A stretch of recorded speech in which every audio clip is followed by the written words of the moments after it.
All right, we are going to be talking about why I believe typical financial planning is failing most Americans today.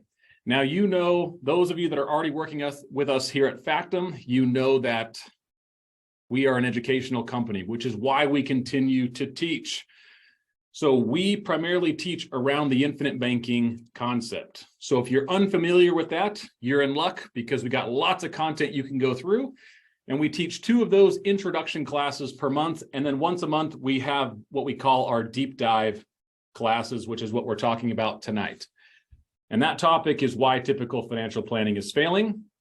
And so we're going to be talking about some of the most popular places that Americans choose to invest in for the long term. And so I want to start off with a question, which is, how do you win the money game? You see, money is a game, and there are rules to the game. And if you've ever played a board game or a card game in which you did not understand the rules, it's very difficult to ever win a game that you don't understand the rules. And so there is a top rule. The number 1 rule of winning the money game is to focus on cash flow.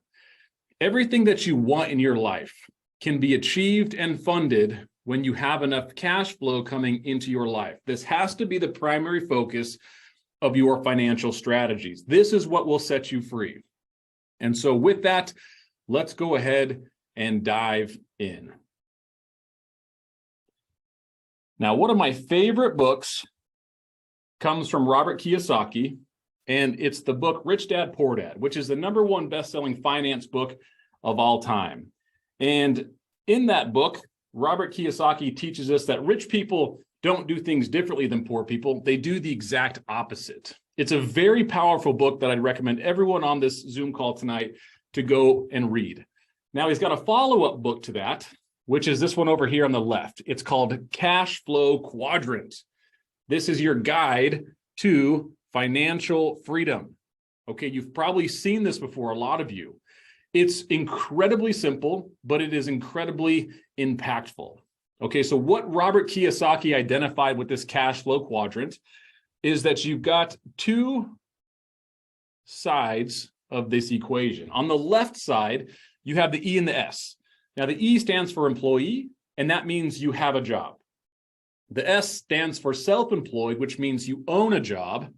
The B stands for a business owner. That means you own a system that works for you. And the I stands for investor, which means you have money working for you. Now, when you are playing the money game on the left side of the quadrant as an employee or a self-employed individual, typically you will pay the highest amount in tax and you will receive the lowest rate of return on your money. Now, that's just the way it is. There are rules to the money game. And so what you really want to do is figure out how to get over on the right side of the quadrant and become a business owner or an investor. Because as a business owner or an investor, you get advantages that allow you to pay less in tax, and you also typically get the highest rate of return on your money. It is much easier to play the money game when you're on the right side of this equation. Okay, now something that we believe here at Factum, over here on the right, is that life includes 5 circles: spiritual, personal, family, financial, and business or community. You could also call that your occupation. And the reason that we teach so heavily in the financial sector is not just to have more money. The reason we teach you this is so that you have enough resources to go and fund the perfect lifestyle in the other areas of life. So some of you want to take more vacations with your family. You live to travel. You live for experiences with your family. Having more money, or in this case, more cash flow, will allow you to do that. Some of you love to give. You want to give to charities and communities that you love and support. Having more resources will allow you to do that. And so the reason that we focus on the financial sector is not just to have more money, it's to fund that perfect lifestyle. Now, we primarily teach from this book, Becoming Your Own Banker. Now, this is a major paradigm for most people to think like a banker, because we're taught from the money game, if you want to win, you've got to become a business owner or an investor. But I'm going to change things up a little bit, and I'm going to say this B should also stand for banker. You see, when you are also a banker, you also exist on the right side of this quadrant. And this is a function that very few people understand. So if you haven't been through our intro content, make sure you get a hold of that book or tune in to some of our intro content or live workshops. We've got one of our top wealth strategists teaching next Monday, an intro class. So make sure you tune into that. Owning the banking function also helps you create a system that works for you. And so the question I would ask is, if we know and understand this, why don't more people move to the right side of this equation? Why do more people stay as an employee or in a self-employed individual? And I'm convinced, because I hear it all the time, well, Kyle, I can't start a business, or I can't invest. I don't have any money. I don't have enough money. And the reason people don't feel like they have any money is because you keep giving it to banks and Wall Street. They're getting all your money. I'm going to talk about that in a second. And this is the biggest reason why I think most people don't move to the right side.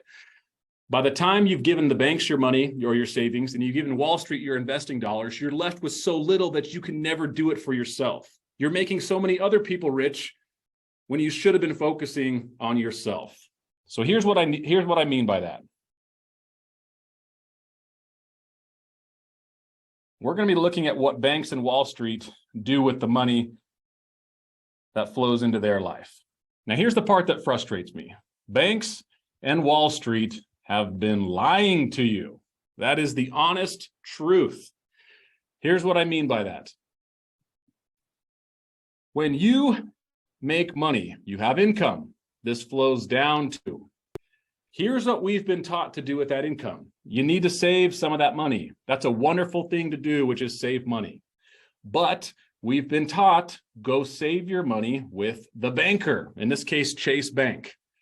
Now, banks have worked really hard to program middle America to use them as their primary savings vehicle. Okay, the reason banks have worked so hard to do this is because they want the control of your savings dollars. And once they have control of it, the banks immediately lend out the money for people, let's say, working on a home remodel, or they lend it out to people buying real estate, or they lend it out to people buying vehicles. And these people they're borrowing or loaning to, the banks aren't using their money, they're using your money, your savings. And they charge a high interest rate for these people that are buying mortgages, doing remodels or whatever it is, vehicles. And then these people turn around and pay the bank money with an interest rate. And then the bank takes that money and they send it back to you, except they pay you a very, very low interest rate. Now, the bank does very well off this flow of money. But here's what's important. All these vehicle payments, these mortgage payments, anything for a remodel or anything like that, this is all called cash flow. So in your notes right now, I want you to write it down 1, 2, or 3 times so that it's cemented into your brain. What is the number one rule of winning the money game?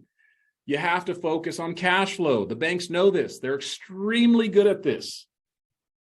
So if you're taking notes, make sure you write that down. Cash flow, cash flow, cash flow. That's the only thing you should be focusing on. Look at what the bank's doing with your savings dollars. Okay, so what ends up happening is you lose all the potential with your capital or your savings and the interest you could have earned on this money when you leave this function to someone else. So in this case, the bank is taking all your money and they're making so much cash flow off of it, and they give you next to no value for them to do that. And so that's what's happening with your savings dollars. Your savings environment is so inefficient that you can never get ahead with that model, which is one reason why people can't move to the right side of the equation. They have no money from their savings. Now, the next conversation is an investing conversation. So we've been taught primarily to go to the stock market with Wall Street. Typically, it's going to be in some type of retirement account like a 401k. And so the problem here is now banks or Wall Street is getting your investing capital, the money that's being used for investing. Now, I have investing here in red for a reason, because we're going to talk about that in a second. You see, and with this money that Wall Street's getting from you to manage your 401k or anything inside mutual funds or something like that, see, Wall Street wants the control of your investing dollars. And here's what's frustrating. With these investing dollars that you give Wall Street on a consistent basis, they go and they create cash flow with it. What do? They go buy insurance policies. They go make loans. They come out to the Arizona market and they buy real estate, which they're doing right now. Okay, if you haven't been to one of our real estate classes with one of our real estate partners, Steve Chater, he taught a class recently about Wall Street's out here buying huge plots of land with the sole and purpose just to turn these homes they're building into rentals. They're not building them to sell, they're building them to rent because Wall Street wants cash flow. So these things Wall Street's using your investing dollars with are creating cash flow for them. They're getting rich with this. So do you start to see the potential problem? And then what you're left over after you've given your savings to the banks and you're investing money to Wall Street, you're left with so little, you never have anything left for yourself. So how on earth would you start a business or go become a real investor when you don't have any money? Wall Street's got it and banks got it. And so here's what needs to happen. You need to eliminate these people from your life, and this income that flows, you need to direct it right down into an environment that you control first. And this is why we recommend the whole life insurance policies. It is the most private, liquid, safe asset that you can own. It gives you the most amount of control for your money. This is coincidentally also where banks like to save their money. Okay, that's not a coincidence. We know why they're doing that. And then from here, what you can do with this policy is you can go do your own financing for vehicles. You can make loans to other people. You can buy real estate. You can fix up real estate or remodel. And then you can direct these payments back to yourself, your banking system. Now, what this is doing for you is this is creating cash flow for you. You're doing the same things that the banks and Wall Street would have done. And if you focus on this and just stay here, you can win the money game in a fraction of the time. And so what this comes down to is a conversation around control. That's why banks and Wall Street are so good at marketing. That's why they want your dollars. Now let's take a look at Wall Street's plan. So we're going to look at this conceptually, and then I'm going to pull up a calculator. We're going to run some numbers. Let me just get this right. Okay, so the money game has rules. How well do we know these rules? I want you to think about this. I'm going to repeat this multiple times. How do you win the money game? Somebody in the comments, type it in right now. Cash flow. This is your singular focus if you want to win the money game. If you're focused on anything else besides cash flow, just know you're violating your best option for winning. Okay, that puts you at a severe disadvantage. Now, Wall Street has what they call their 30-year plan. They want you to think that retirement or winning the money game is a number, an age. They want you to think it's age 65, and that couldn't be any more wrong. Retirement or financial freedom is not an age, it's a cash flow number. So the reason they don't want you focused on the cash flow number is because they want your money for the longest period of time, which is why they put an earmark out there like age 65, okay? If that's all you're thinking about, then that's where you end up arriving. But if you can change your thinking and you can focus on a cash flow number, you can do it in a fraction of the time. And so what we've been taught to do is go to the stock market, typically inside a 401k, and create a nest egg, right? Build up your nest egg, and that's going to do it for you. Now, this plan is so popular, talking about the 401k, that currently, the last time I had checked, there was $7 trillion sitting in 401ks.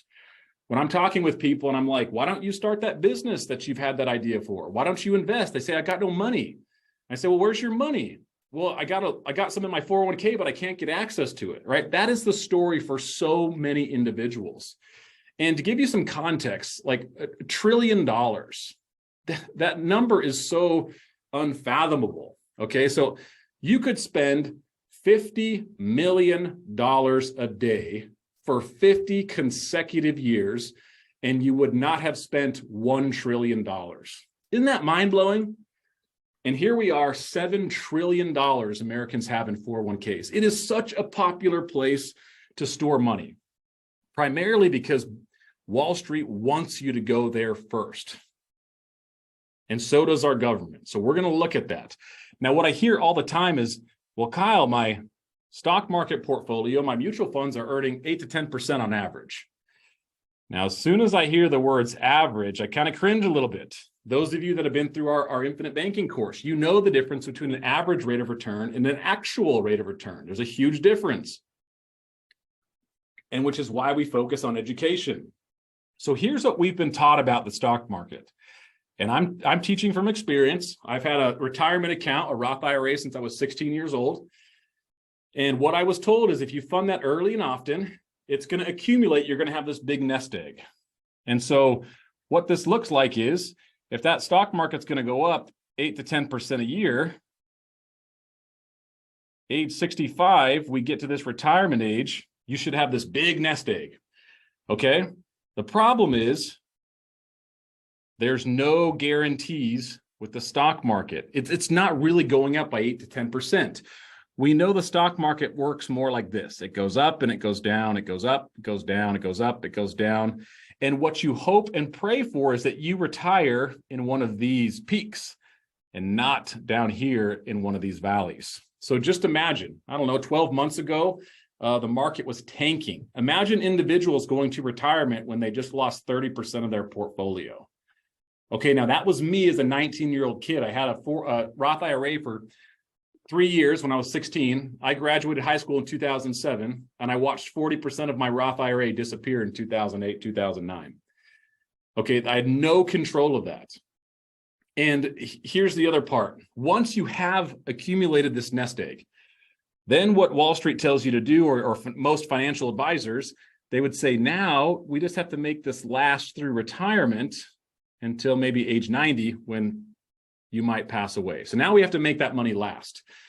And the best case scenario is you can probably withdraw about 3% out of that account each year to live on. Now, that's what they call using a Monte Carlo simulator. They're going to put in your nest egg, adjust it for inflation, taxes, whatever it is. It's going to spit out a number that says, if you want to keep your money without running out, you can only take out 3%.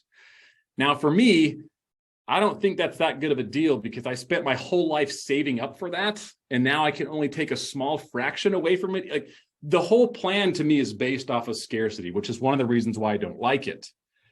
The other problem here is there's no control or accessibility. You see, during this time frame, what happens if the best opportunity of a lifetime came across your desk, but all your money's tied up in your 401k, your retirement plan, you can't get access to it? That's a huge problem. I'm also a little bit nervous about deferring tax. So one of the biggest pros that I hear people talking about these retirement plans is, yeah, but I get a tax deferral now. And so I'm going to pull up a tax calculator, and I've never had a single person ever tell me that they think taxes are going down. Okay, never. Oops, not a single person ever. And so if we pull up this tax calculator, this is the US marginal tax rates from 1913 to 2022. What we can see here, they've gone up, they've gone down. The average minimum tax rate right here in the bottom center has been 11.6%. That's the average minimum. The average maximum tax rate has been 57% if you average it out. So if you look at where we're at, here's the 40% line. We're just below 40%. It's like 35, 36% right now. What are you seeing when you look at this? If the average maximum tax rate is 57%, historically speaking, are we historically higher or lower than that right now? We've been significantly lower than that for quite some time. You see, taxes cannot stay this low. Our government's going to have to stop spending money, which we don't think they're going to do, which means they're going to have to raise taxes. So when I looked at this 9 years ago, I decided to take the money out of my retirement accounts, pay the tax on my wife's IRA. We took everything out of my Roth because I was essentially looking at this and saying taxes are on sale right now. So if there was ever a time for me to do this, it was right now. Now, I'm not a financial advisor or a CPA, but I'm pretty good with colors and shapes, right? This is a pretty simple graph. I can look at this and say taxes are low right now. And like I said, I've never had a single person ever tell me that taxes are going to go down. Everyone knows unanimously they're going up. So for me to defer the tax now, I think that is a gamble I'm not willing to take on. The other problem is you don't have any access until 59 and a half. You see, Wall Street wants you to think of retirement as an age, 65. Retirement and freedom has nothing to do with an age. It's a cash flow number. The sooner you figure that out, the easier your life will be. And lastly, one of the issues I see with this is inflation. You see, you use strong dollars today to fund that account. And over that time period, when you go to start withdrawing them, inflation has eaten up your buying power. So you get essentially smaller dollars in the future. That's also a trade-off. I think most Americans are on the short end of that stick. And so when I look at this, I say this plan used to keep me in a total scarcity mindset. I would scrimp and I would save and I would defer, and I left the control of my money to someone else because I thought they could manage it better than me. And then once it's accumulated and I'm going through this roller coaster of emotional, trauma during the ups and downs of recessions and boom and bust cycles, then you get to that nest egg, and now you never got to learn about money, so you don't know anything about it. So now you try to scrimp and save and make it last until you pass away. The entire philosophy behind this, to me, is based off of scarcity. And the part that frustrates me is this will cost you your maximum potential. The life that you dream about, taking your family to Hawaii every single year, waking up when you want to wake up, waking up knowing you always have more money because you're focused on cash flow. There's a life waiting for you, but it only happens once you understand how to play the money game. And so if we look at this conceptually, I already had some major issues with this. But I want to jump into some numbers so that we can back up with what we're saying and learn about this even more. So I'm going to pull up a qualified plan calculator. And we're going to be looking at a 31-year time frame, and we're going to be looking at a 401k. Okay, we're going to run like an average person through a 401k example. And we're going to say this person is 35 years old. And so 31 years is going to take them out to age 65, which is the projected retirement date. So 31 years, 35 is the first year, 36, 37, all the way to 65. That's why it's 31 and not 30. And let's assume this 35-year-old has been working for some time, and they've been putting money into a 401k for years and years and years. And let's say they have $100,000 inside their 401k. Now, what I hear all the time is, Kyle, I love my 401k because it's earning 8 to 10% on average in the market. Now, I'm going to be conservative and say the earnings rate on this 401k is going to be 8% every single year. So we have the rate of return pulled up here at the top. And just remember, I've got all this recorded. One of the additional videos is going to be this exact video I'm going over, but it's only this video. So if you want to go back and study this, it'll be easy for you to do. So just pay attention. I want you to think about this, okay? And here's the question I want you to think about as we're going through this. Why is the 401k one of the most popular places for Americans to put money? Okay, one of the reasons is it's government sponsored. Okay, so I want you to think about that. The government sponsors these qualified plans, and they're so popular, and the government pushes them so hard that a lot of places that you go and work, you're automatically enrolled into a 401k plan. You actually have to physically tell them, opt me out of that in a lot of cases. So why would the government push these so heavily and automatically enroll a lot of people who go and get a job? Okay, I want you to think about that. Who are these plans really built for? The consumer or someone else? Now, let's assume this individual, this 35-year-old, is making a good money at their job. So they max out their 401k contribution, which as of this year is $22,500. So now they're putting in $22,500 every year. It's growing at 8%. They started with a $100,000 account value in their 401k. So at age 65, over here on the right, you'll see their net account value is $4,084,000.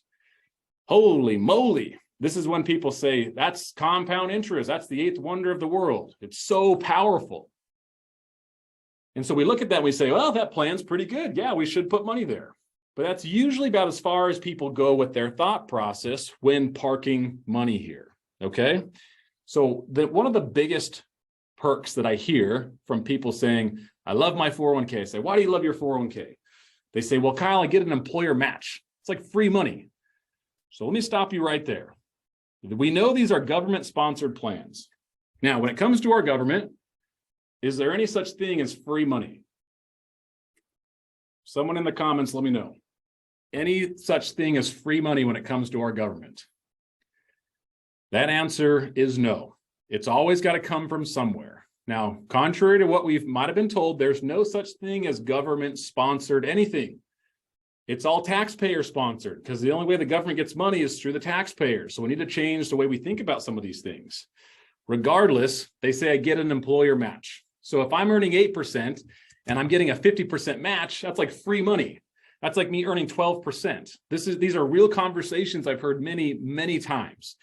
Now, the match doesn't really work like that. So we're going to pull up a basic calculator, and every plan's a little bit different. So if you have one of these, you should go talk to your financial advisor, whoever's managing this plan, and ask them how the match is calculated.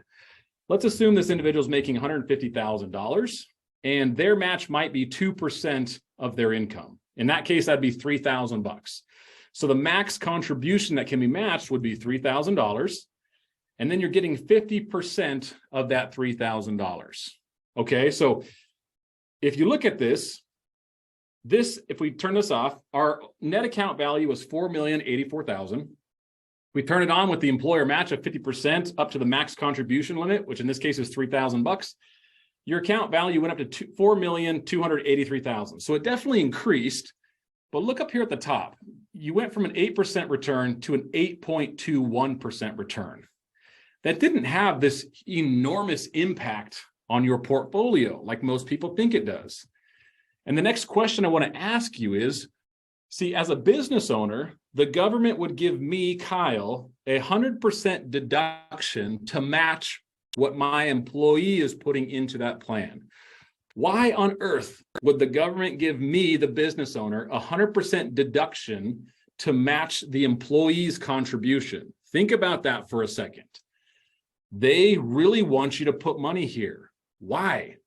They want the consumer or the employee to put money here, and they're willing to compensate the business owner to do the same thing. So I want you to think about that. Now, the next big one that I hear is, and Kyle, I get a tax deferral on the money going in. And I say, okay. I say, why do you need a tax deferral in the first place? And then they look at me like I'm crazy. Like, what do you mean? Well, because taxes are too high. And I'm like, well, who made taxes too high? And they're like, our government. And I'm like, all right, wait a second. Let's just pause for a second. Those of you that have a copy of Becoming Your Own Banker, write this down into your notes. Joe, if you'll put this in the chat, go look up page 66 on Becoming Your Own Banker. And it's Nelson Nash's chapter about the retirement trap. He says, when government creates a problem, high taxation, and then turns around and creates an exception to the problem they created to sheltered retirement plans, aren't you just a little bit suspicious that you're being manipulated? So I want you to think about that. The government has made taxes too high, and we don't like that. So then they build a plan and they sponsor it and they say, all right, now you can get a tax deferral if you just put your money here. And I'm like, okay, well, if you really wanted to help us, you could just lower taxes in general, right? That would probably be the easiest solution. So this makes me raise at least one of my eyebrows when I hear this. I'm getting a tax deferral into a government-sponsored program.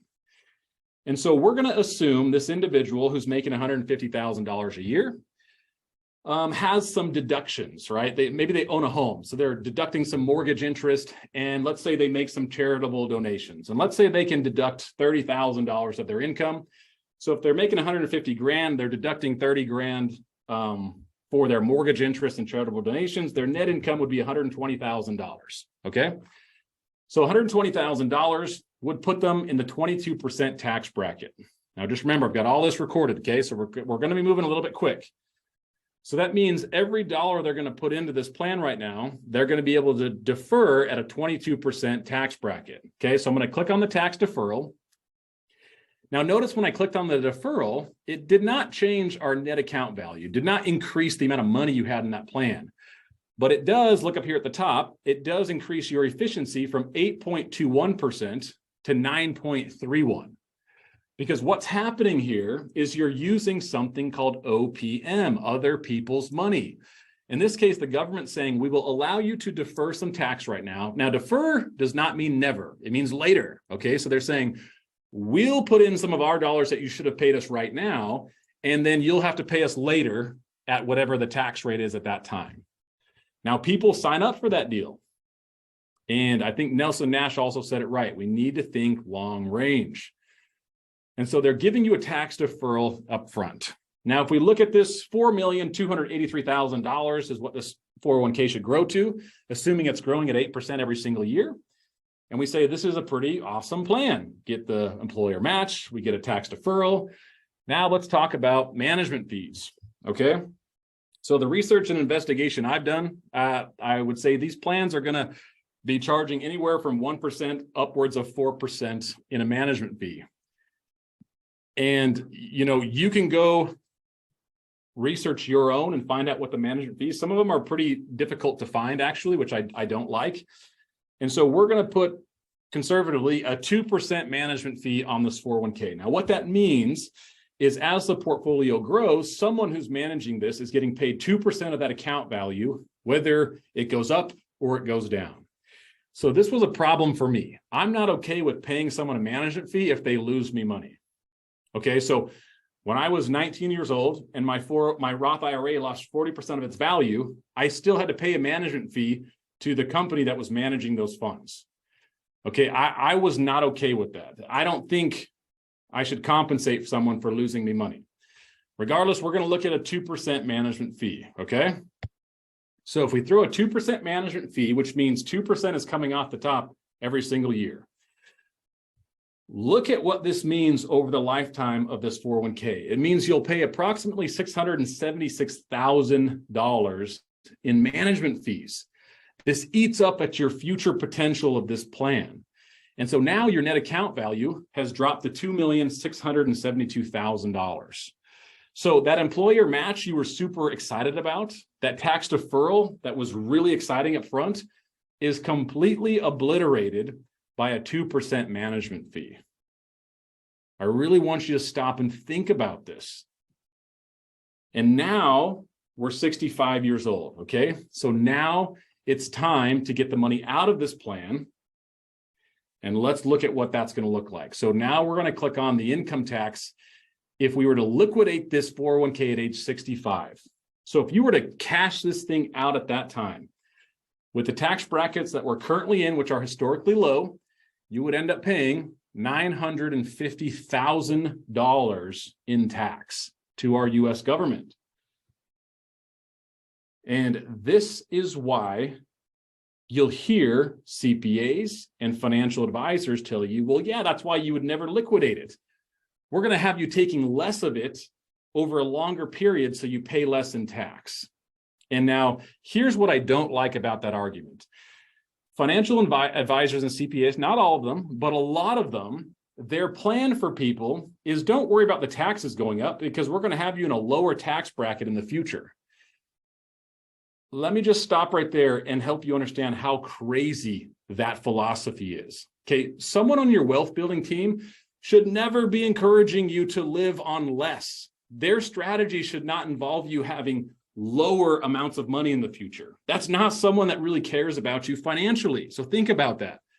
We're so good at managing money that my strategy for you in the future is to have you living on less so you pay less in taxes. That is crazy to me. I want my clients paying as much tax as possible, not unnecessary amounts of tax, but as much tax as possible because that means they're making tons of money. It's a totally different mindset. Now, if we were to compare this to like the personal circle of life, this is the equivalent of you saying, all right, in my personal life, I need to get in shape. I need to find a trainer. I need to change my diet. I need to lift weights. And so you go to a personal trainer and you say, I need to get in shape. I need to build some muscles. And they say, all right, well, don't worry about, building those leg muscles because when you're 65, we're just going to get you a nice wheelchair. You won't even need those legs in the future. It's like, that's how crazy this philosophy sounds. That's not someone that has your best interest at heart for your personal side. It's definitely not someone that has your best interest on the financial side. And odds are that most financial advisors and CPAs aren't trained to look at cash flow the same way we are. So they don't know. It's not like they're doing it intentionally. That's just the way they've been taught to think. But that plan is absolutely crazy. If you have a CPA or a financial advisor, their plan for you is don't worry about the taxes going up. We're going to have you living on less in the future. Run for your life. Just get away from that person. You've got to go find someone new to work with.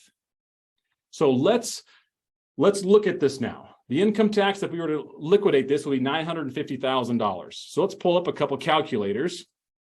We're going to pull up a rate calculator and a basic calculator. Now, I want to look at what the government's rate of return was inside this policy, okay? So on that $100,000 we started with originally, you got a 22% deduction or deferral going into that. So 22,000 of those dollars were not yours, okay? They were the government's. You just deferred them at that time. And if the max contribution is 22,500 times that by 0.22, which would be the current tax deferral rate you're getting, that means $4,950 of that 22,500 your max contributing each year is not yours. That portion belongs to the US government. It's not your money. They're just loaning it to you. And they're going to say, you're going to pay us at a later date at an unknown tax rate, which is something I'm not willing to do. And the future value, the government would end up earning $950,298 over a 31-year time period. Are you ready for this? The US government's rate of return on that 401k money is 8.25%. When you factor in the taxes and the management fees, your true internal rate of return up here at the top is 5.18%. That is very different than what you were told it was going to be. You earned 5.18, the government made 8.25. Is it any wonder why this is the most popular place for Americans to store retirement money? Is it any wonder that business owners get 100% deduction to match the contributions that employees make into this? Now let's run one more calculation. If we made 5.18 and the government made 8.25, we'll take that over 1 year. What this means is the US government did 59% better than you did inside this 401k plan, because with that $950 they earned, they don't have to pay taxes on any of that. Okay, that's pure cash for them. And now I want to show one more thing. We're going to pull up a present value calculator. Okay, this $1,722,630 that you're left with after management fees and taxes. This is what you have actually out of that original $4 million. If inflation is running at 3% over 31 years, what this means is you gave up really strong dollars today, and 31 years from now, that $1,722,000 is only going to purchase $689,000 of stuff now in the future. Your buying power is greatly decreased because of inflation. This is why people get to their retirement ages and they realize, I don't have enough money to do what I need to do in this life. And so this should give you a good idea from the numbers on why these plans, I don't think they're built for Americans, okay? I don't think they're built for the consumer. Just my 2 cents. Now, the other problem here, you're not really investing. You see, this is called speculating. If you're putting money into an asset that has no guarantees, you have no control, you don't know what the rate of return truly is, you have no access of it, you don't know what the taxes are going to be in the future, you cannot call this an investment because you have no idea what it's going to do. This is called speculating. So you have to have an honest conversation with yourself. Are you investing or are you speculating? And Wall Street tells you the same thing that the casinos tell you. Well, you can't win if you don't play, right? Play long enough and you will win. That's the same thing I was told as a 19-year-old kid. Oh, don't worry, you're young. You can afford to lose. It'll come back. You see, Wall Street has programmed middle America to believe that losing money is part of the plan. Isn't that crazy? True investors do not lose money because they know what they're investing in at a very high level. And also be so careful of diversifying. I hear this all the time. This is my 2 cents on it. Diversification is what you do when you don't know what to do. So when people say, Yeah, I invest. I stay pretty diversified. To me, that's code for I have no idea what I'm doing, so I do a little bit of everything. If your financial advisor is like, let's diversify, you might want to rethink that philosophy, because true investors know exactly where to go to get the highest returns with the highest amount of certainty. And so if we take this through our 4Cs exercise, let's look at this. Does a 401k help you stay capitalized? The answer is yes. This is one of the best parts about a 401k. And if you have one, this is a really good thing. You're consistently putting money away for a future date. That's a very good thing to do. It's a saving habit that helps you stay capitalized. The next question is, do you have any control in your 401k? The answer is no. Is there any certainty with your 401k? No. Does your 401k create cash flow, which is the number one rule of winning the money game? No. So just by hitting these three main points, we should know that is not a good place for us to start putting money. Okay, we've got to change the way we think. And so this is why we recommend before you go invest, you've got to build your foundation that's built on saving money. As soon as you build your foundation on saving money, then you can go out and start intentionally investing. Okay. When you jump right into investing without building your foundation, this is the equivalent of someone building a home and starting to put up walls, windows, doors, and a roof with no foundation. I mean, it probably looks good until a storm comes along and your whole house is ruined because you didn't take the time to build the foundation. So when we want to build a foundation, all we got to go look at is the best players in the money game, which are commercial banks. They build their savings foundation on whole life insurance or tier one capital. The banks keep billions and billions of dollars in whole life insurance because this asset grows and compounds like this. Now, it's not an investment, it's a savings vehicle. It's your foundation. And the reason it's so powerful and the reason why we liquidated our retirement accounts, which was the right thing for us to do, and we moved it into a policy, is once it was in there, I had contractual guarantees that it's going to increase in value every year. It grows completely tax-free because I'm funding it with after-tax dollars, especially while taxes are low right now. I've got complete control of that money and that policy. It's completely accessible and liquid. So during this time period, as it's going up every single year, I can now use that, which is why we call it an and asset, to go invest very intentionally in things like real estate, my business, or just opportunity in general. Now, if you do this and you focus on buying assets after you've built your foundation that focus on cash flow, you can win the money game in a 5 to 15 year time period, as opposed to Wall Street's 30-year plan over here, okay? We have many people in our group that are already doing this and on track to do this quickly, okay? I'm one of them. My wife and I were able to do this in 8 years. We got free. We left the broken financial system. We started investing, building our foundation, and then investing for cash flow. And now 8 years later, we're free. Our cash flow is higher than our monthly expenses. This gives us the options and the lifestyle that we want. And so what I always say, if you want to get rich in 5 to 10 years, start buying real estate. If you want to get rich in 1 to 3 years, you got to go into business for yourself. But really, just look for opportunity. But you have to actually invest. You only start investing when you know and understand what you're actually investing in. And so I'll tell you, it's very easy to win financially when you never lose. Okay, when you exit the broken financial system and you focus on actually investing, you will be shocked at how you never lose money, because true investors do not lose money. And so if we look at the 4Cs exercise for our banking system or our whole life policy, it keeps me well capitalized. I have 100% control in that asset. It's the only guaranteed asset we know, which provides you the most amount of certainty, and it is going to create cash flow. Now, you as the consumer, you'll see this increase in your policy. You would recognize that as cash flow. It's no different than having a rental property that pays you every month.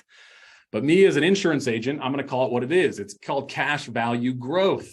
That's the correct term for it. But you as the consumer would say, oh my gosh, this policy is like spitting out money every single month to us. And it's completely liquid, accessible, private. It's got all the benefits that you want at a foundational level. And then when you use that to start investing, we're going to show you what that'll look like. And so the reason most people save money with their bank is because it's liquid and safe. So we keep our savings over here at a checking account, when in reality, we should be shifting that to our own banking system that gives us all of these benefits over here: more privacy, liquidity, protection, a much higher savings rate, the flexible loan provision, uninterrupted growth on that money, a passive income stream for later in life, tax-free transfer of wealth. So don't even think about going and starting to invest until you've built your foundation. Now, there's some seen value inside these policies, like the high savings rate, the death benefit, but then there's a lot of unseen value, okay? The protection, the privacy, the flexible loan provision. There's so much value in this asset that doesn't show up numerically, okay? It will save you in your time of need. That's when whole life insurance really shines, is when we're in a very uncertain market. So get your foundation in place. And so what my wife and I did, we canceled her IRA, paid the early penalty on it, paid the taxes, and we moved that into our second banking policy at that time. And we never looked back. That was the right decision for us. And so you'll have to do some more education and some thinking on what's going to be the best option for you. The money that you could use to start a business, to start investing, might be sitting there, but it's just slightly out of reach because you might have it in some type of retirement program. So give that some thought.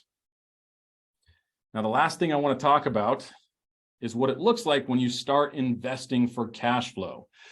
So when I'm talking about investing, one problem I've seen investors struggle with is they have what I call shiny object syndrome. Okay, there's always something new.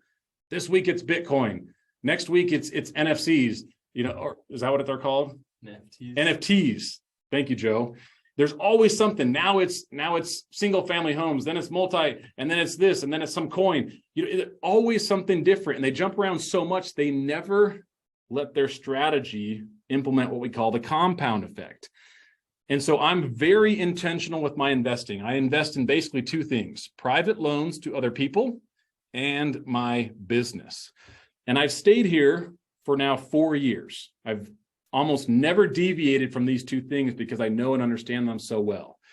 And after 4 years of investing for cash flow, right now my wife and I generate $25,785 a month, which is why I focus on these two things. Now, our monthly expenses for our household, and I'm very authentic with where we're at in life, all this stuff, that's the way I like to teach. So currently our expenses are $13,500 to live our lifestyle. Now, we have an awesome lifestyle. We have a wonderful home. We have nice vehicles. We got nice things for our kids. We take great vacations. We like to give a lot of money. And so this is all factored into our $13,500 of monthly expenses. But because my monthly cash flow is almost twice what it costs us to live, I really don't have to work, but I love what I do, okay? Retirement is not something I even think about anymore. I want to teach more people how to do this and how to reach their maximum potential. Now, Wall Street wants you to believe that you need this nest egg. You see, the nest egg does not help you live your most abundant life. This cash flow number does. The higher this number gets, the more options you have in life. When this gets higher, you could take 3 vacations a year, 4 vacations, 10 vacations. If this gets to $100,000 a month, imagine how much money you could give. You could give $10,000 or $20,000 a month every year for the rest of your life because you always have money coming into your life. That's why you focus on cash flow. Nest egg will not do it for you. Nest egg is deferring and scrimping and saving till later, okay? So this $25,000 a month plus some of my active income goes into my private banking system. Now, our monthly cash flow, a part of that is made up of what our policies generate every single month in cash value increase, which right now is $3,500 a month tax-free. Now, my policies provide the safest place for my capital with the most control, the most certainty, and then it also produces this cash value increase, or you as the consumer, I'm an agent, so I'm going to call it what it is, you would call this cash flow. Okay, so my banking system or my guaranteed assets are producing more than 10% of my monthly cash. Isn't that awesome? In a guaranteed environment. So what I do is I take this compounding environment, and then all I do is take this and I go reinvest it into my business or make more personal loans. And with the money that generates and increases my cash flow, guess where I take that? It goes right back into my banking system. And I just keep repeating this process. I'm controlling that entire flow of money, and I'm able to get wealthier and wealthier every single month while I'm having tons of fun because I'm focusing on the right things. Now, this is the compound effect. Okay, so I spent the first 4 years of my wealth journey doing way too many things. I never got intentional about my one things, and I never allowed them to have the time they needed to actually grow. And so if you don't have this book, I'd highly recommend it, The Compound Effect. You can apply it to any aspect of your life. Personal health, relationships, whatever it is, you got to give the important things in your life the time they deserve. And so the last 4 years, we were able to generate that monthly cash flow number. Here's the best part. Because I've spent so much time learning my business and about private loans, I never lose money in either one of those environments, but it only increases. But 4 years of doing that, I know so much more about money that what I'm going to be able to do in the next 4 years, I could potentially 10 times this cash flow number in the next 4 to 5 years, because that's what the compound effect does. Okay. It starts slow and it starts to accelerate rapidly. And so if you're looking at this, here's years 1 through 5. Well, years 5 through 10 are going to have a much steeper compounding curve because you actually know and understand money. And that's one of the other problems with keeping your money in retirement accounts. When you constantly give up the control to someone else, you never get the chance to learn and get good with money. Someone always has it for you. And so by the time you hit retirement age, you've never learned or grown a relationship with money. You don't understand it. So you're constantly in a scarcity mindset. And so this is where you kind of have to take a leap of faith and bet on yourself. You've got to get educated. You have to take ownership. You have to start leading your life intentionally. And then you've got to get it sometime. So what I would end with now is, what is your cash flow number that's going to set you free? Think about that for a little bit. Go sit down tonight or this weekend, calculate what your monthly expenses are, $5,000, $6,000, $2,000, whatever it is per month. And then come up with a cash flow number. What is the number that, if that number started coming into your life every month, 5,000, 10,000, 12,000, 100,000, what is that number that would allow you to do whatever you wanted in this life? Give the money you wanted to give, take the vacations you wanted to take, wake up when you wanted to wake up, do all the things that you want to do. That is only reached when your cash flow is high enough. It is never reached with a nest egg mentality. Okay, so Wall Street wants you to focus on an age. They want you to focus on age 65. The reason they want you so distracted on the wrong things is because what you've been giving them is the same thing as cash flow. So think about this for a second. You're consistently putting money into a 401k every single month. That's called negative cash flow for you. Money leaving your control every month. It's going into the hands of Wall Street every month. What is money coming into your life every month called? That's called cash flow. You see, this is why they don't want you to understand this. As soon as you understand this, you've stopped the cash flow game for them. Now, you can take this control back into your life and you can transform your life in a short amount of time. And so this is going to lead me into our additional resources and our topic for next month. So tomorrow morning, every one of you that registered for this call is going to get a few videos. The first one is a qualified plan video. That's the calculator I just used. It's just that video. I'm going to send you a quick video on nest egg versus cash flow mentality, average rates of return myth, how to couple IBC and real estate investing, and then how to win the money game. These will help reinforce our conversation tonight. And then you'll also be getting the invite to our March deep dive topic, which is on IBC and real estate investing. And the guy that's teaching with me is a 29-year-old millionaire. He was a school teacher in his early 20s. Okay, so this guy literally started with nothing. And today he's free. So he got free in under 8 years. He's going to tell his story, and he's going to share some strategies on what happens when you focus your investing on assets that lower your taxes, increase in value every year or on average, and produce cash flow. That's what real estate can do for you. There's a reason most millionaires and successful people own real estate. And so he's one of the brightest minds in the business. I absolutely love working with him, and his story is fascinating. So he's going to show you, if you were to take the same dollars that you're funding your retirement accounts with and just directed that to an asset like real estate, what you can do over the same time period. It is 10 times what you're thinking for your 401k, just by playing the money game with the proper rules. So make sure you tune into that. It's one of our most popular classes that we teach, and he's one of the coolest, most brightest minds that I've ever had the pleasure of working with. And so make sure you tune into that. We've got just a few minutes left. I want to get everyone out of here by 7 o'clock. Do we have any questions? No wheelchairs. That's right. We ain't playing those games. Any questions that anyone has at this time? I'd love to take a few questions. Let me turn this camera back on.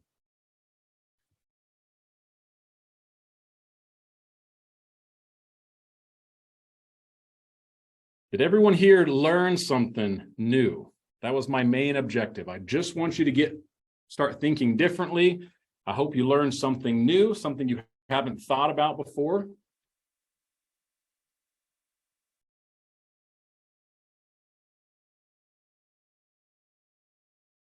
Nice.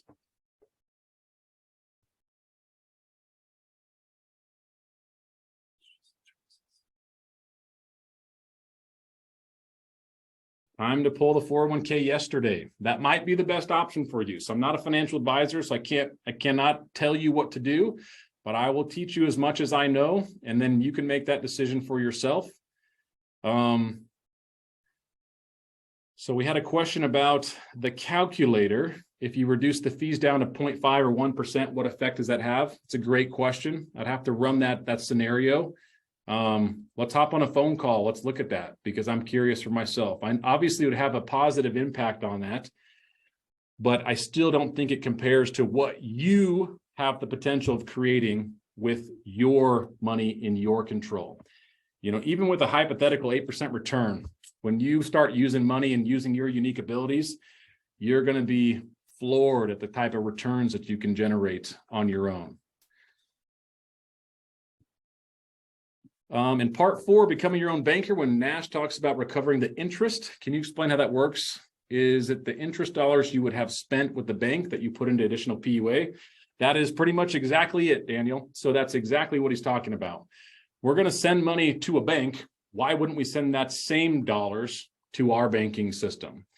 And so we're going to be covering, watch the videos on IBC and real estate that we send out in the additional resources, and you'll see how a portion of those dollars go to the insurance company, which is our partner in this, and then the above interest is going to go into your policy as additional PUA. So you're exactly right. Thank you, Chris. Have a wonderful evening. So why would you say to build your foundation first before investing? Can you explain that? Yep.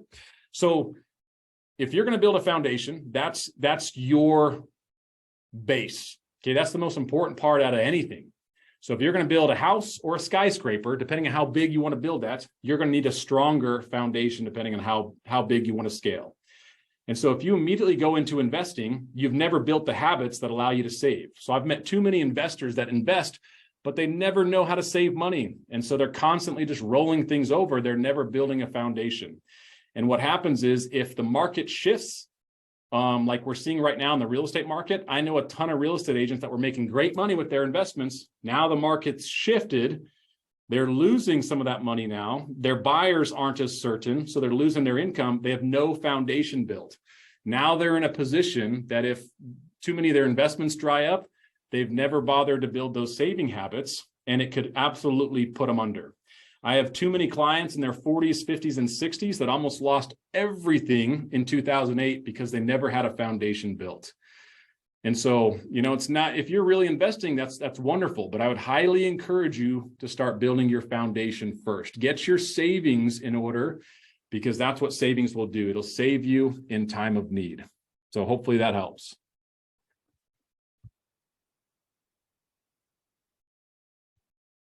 All right, we are at 7:02. I hope everybody has a wonderful evening, and we will see everyone next month on our IBC and real estate conversation. Thank you all.